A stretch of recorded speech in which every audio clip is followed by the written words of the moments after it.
যে মানুষটা 2 নম্বরই, যার মধ্যে 1 নম্বর হওয়ার কোনো রকম সত্তা নেই, তার নাম 2 নম্বরেই আসবে। রানাঘাটের বিজেপি প্রার্থী জগন্নাথ সরকারকে কটাক্ষ তৃণমূল প্রার্থী মুকুটমণি অধিকারী। বিস্তারিত রিপোর্ট। লোকসভা নির্বাচনের আগে একাধিক জায়গায় ভোট প্রচার এবং কর্মী সভা করে চলেছে তৃণমূল কংগ্রেস। সংগঠনকে মজবুত করতে এবং 24 লোকসভা ভোটকে কেন্দ্র করে আগামী দিনে ভোটে জেতার রণকৌশল ঠিক করতেও ব্যস্ত শাসক দল তৃণমূল কংগ্রেস। সেরকমই এদিন নদিয়ার শান্তিপুর হরিপুর গ্রাম পঞ্চায়েতের অন্তর্গত মধ্য কলোনি পল্লী উন্নয়ন সমিতির মাঠে এক বিশেষ কর্মী সভার আয়োজন করেছিল তৃণমূল কংগ্রেসের কর্মী সমর্থকরা। সেখানে সাংবাদিকদের মুখোমুখি হয়ে জগন্নাথ সরকারকে তীব্র কটাক্ষ করেন রানাঘাট লোকসভা কেন্দ্রের তৃণমূল কংগ্রেস প্রার্থী মুকুটমণি অধিকারী। এদিন তিনি জানান, এলাকার মহিলারা ভয়ে রয়েছেন কখন জগন্নাথ সরকার আসবেন, কারণ এরকম আবহাওয়া তৈরি করেছেন প্রাক্তন সাংসদ। কোনো জায়গায় চুরি হলেই মানুষ ভাবছে জগন্নাথ সরকারের নাম না উঠে চলে আসে। এই কারণেই তৃণমূল কংগ্রেস সরাসরি বলছে, রানাঘাট লোকসভা কেন্দ্রের পুণ্যভূমিতে এইরকম মানুষের আসা শুভ লক্ষণ নয়। জগন্নাথ সরকারের নামে একাধিক অভিযোগ অনেক আগে থেকে উঠে আসছে এবং তা মানুষও দেখেছে। ওনার উচিত ছিল 5 বছর আগেই সাংসদ পদ থেকে ইস্তফা দেওয়ার। তারপরেই জগন্নাথ সরকারকে কটাক্ষ করে মুকুটমণি অধিকারী বলেন যে মানুষটা 2 নম্বরই, যার মধ্যে 1 নম্বর হওয়ার কোনো রকম সত্তা নেই, তার নাম 2 নম্বরই আসবে।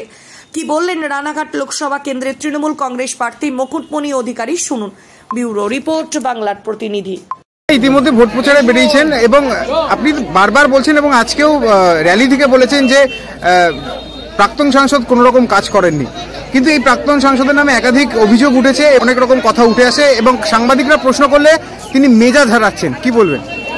দেখুন, মানুষ যখন দুর্নীতির সঙ্গে যুক্ত থাকেন এবং নদিয়ার এই পবিত্র ভূমি নরম মাটি থেকে তিনি সাংসদ হিসেবে সকলের সমর্থন নিয়ে ওঠার পরেও যেভাবে মানুষের সাথে দ্বিচারিতা, ভণ্ডামি, ধোঁকাবাজি করেছেন এবং এক কথায় বলতে গেলে এলাকার মহিলারা ত্রস্ত জগন্নাথ সরকার কখন আসবেন, এরকম একটা পরিস্থিতি তৈরি হয়েছে। কোথায় চুরি হচ্ছে, জগন্নাথ সরকার চলে এলো কিনা চুরির মধ্যে, এরকম একটা পরিস্থিতিতে আমরা স্পষ্ট করে বলতে পারি যে এই বিজেপি এবং জগন্নাথ সরকার নদিয়া রানাঘাট লোকসভার মানুষের জন্য শুভ লক্ষণ নয়। এবং উনি আরেকটা কথা বলেছেন, যদি তার নামে যে অভিযোগ উঠেছে তা যদি প্রমাণিত করতে পারে তাহলে তিনি প্রার্থী পদ থেকে সরে দাঁড়াবেন। কি বলবেন? দেখুন, অভিযোগ প্রচুর ওনার এগেনস্টে আছে, আমরা শুনেছি, কিছু কিছু দেখেছি।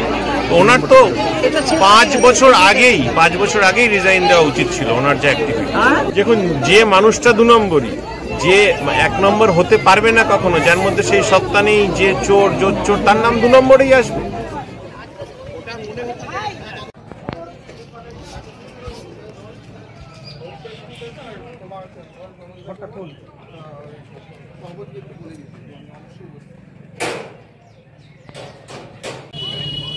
চাচা